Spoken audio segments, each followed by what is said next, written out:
Hey guys, it's Mel. Welcome to my channel.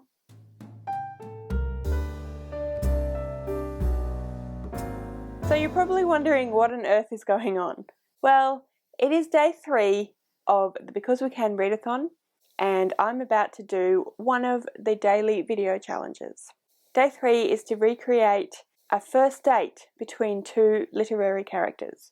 It doesn't actually specify that it has to be a date that two characters actually went on, or even that they have to be from the same book, but I decided to make things a bit easy on myself. I am going to do the first date that the two main characters, Claire and Henry, go on from The Time Traveller's Wife. And I'm going to do that using these two little figures. We have little Minecraft Steve and a little artist's mannequin. So Steve is going to be Henry and our little mannequin is going to be Claire. Hello. He gives her roses, so I took away his little pick because he is a Minecraft Steve, but I'm going to give it back to him momentarily so that he can give her the roses. Hello.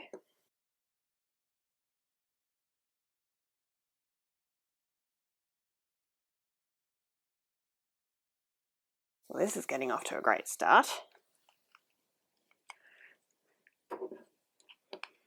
Alright, let's start again. So they meet. Hello. Oh, thank you. We're just going to move them, pretend she did something with them. I don't know what. You've never given me flowers before. They sit down opposite each other.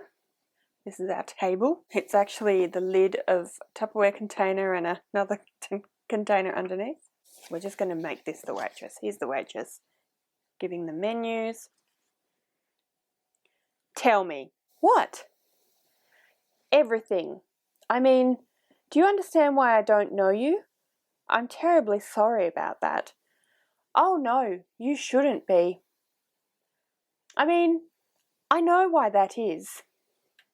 It's because for you, none of it has happened yet. But for me, well, I've known you for a long time. How long? About 14 years. I first saw you when I was 6. Have you seen me very often?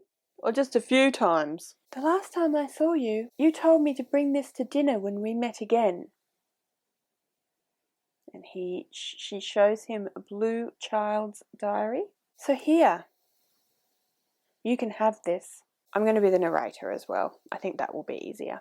I open it to the place marked with a piece of newspaper. The page, which has 2 Cocker Spaniel puppies lurking in the upper right-hand corner, is a list of dates. It begins with September 23, 1977, and ends 16 small blue puppied pages later, on May 24, 1989. I count. There are 152 dates, written with great care in the large open Palmer method blue ballpoint pen of a 6-year-old. You made the list?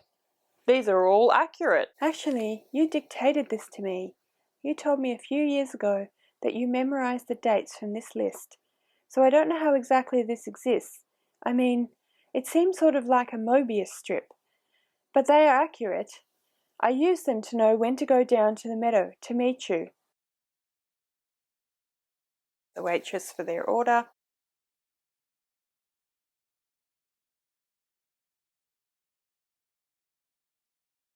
What is the meadow?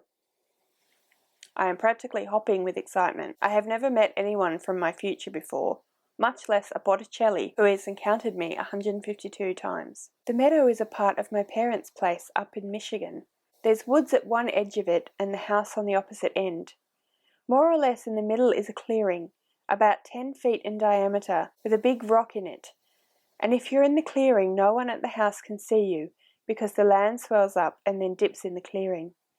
I used to play there because I liked to play by myself, and I thought no one knew I was there. One day when I was in 1st grade, I came home from school and went out to the clearing, and there you were. stark naked and probably throwing up. Actually, you seemed pretty self-possessed. I remember you knew my name, and I remember you vanishing quite spectacularly. In retrospect, it's obvious that you had been there before. I think the first time for you was in 1981. I was 10. You kept saying, "Oh my God," and staring at me. Also, you seemed pretty freaked out about the nudity, and by then I just took it kind of for granted that this old nude guy was going to magically appear from the future and demand clothing. And food. What's funny? I made you some pretty weird meals over the years. Peanut butter and anchovy sandwiches, pate and beets on Ritz crackers. I think partly I wanted to see if there's anything you wouldn't eat, and partly I was trying to impress you with my culinary wizardry. How old was I? I think the oldest I've seen you was 40-something. I'm not sure about youngest. Maybe about 30? How old are you now? 28. You look very young to me now. The last few years you were mostly in your early 40s, and you seem to be having a kind of a rough life. It's hard to say. When you're little, all adults seem big and old. So, what did we do in the meadow? That's a lot of time there. We did lots of things. It changed depending on my age and the weather. You spent a lot of time helping me do my homework. We played games. Mostly we just talked about stuff. When I was really young, I thought you were an angel. I asked you a lot of questions about God. When I was a teenager, I tried to get you to make love to me, and you never would, which of course made me much more determined about it. I think you thought you were going to warp me sexually, somehow. In some ways, you were very parental.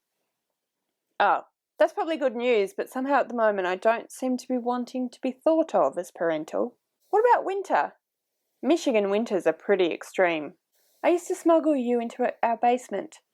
The house has a huge basement with several rooms, and one of them is a storage room, and the furnace is on the other side of the wall. We call it the reading room because all the useless old books and magazines are stored there. One time you were down there and we had a blizzard, and nobody went to school or to work, and I thought I was going to go crazy trying to get food for you because there wasn't all that much food in the house. Etta was supposed to go grocery shopping when the storm hit. So you were stuck reading Old Reader's Digest for 3 days, living on sardines and ramen Newmans. Sounds salty.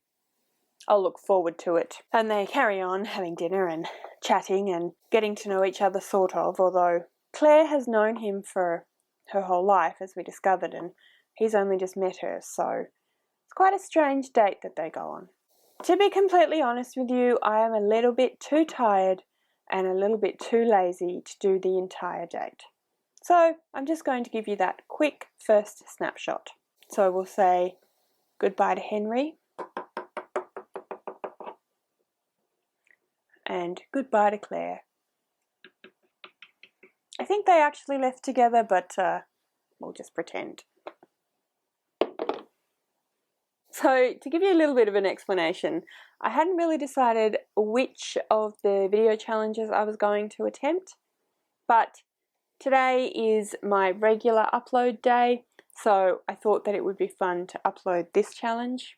I am about to film Tuesday's challenge, so for me it's Tuesday, but for you guys it'll be Wednesday. And I filmed this one first because I didn't know how I'd feel about filming.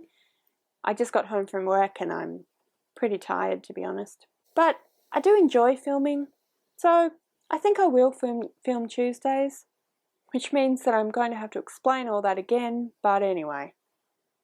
That is why I'm still in the same outfit as I was on Tuesday. Anyway, I hope you enjoyed my little scene. Thank you so much for watching.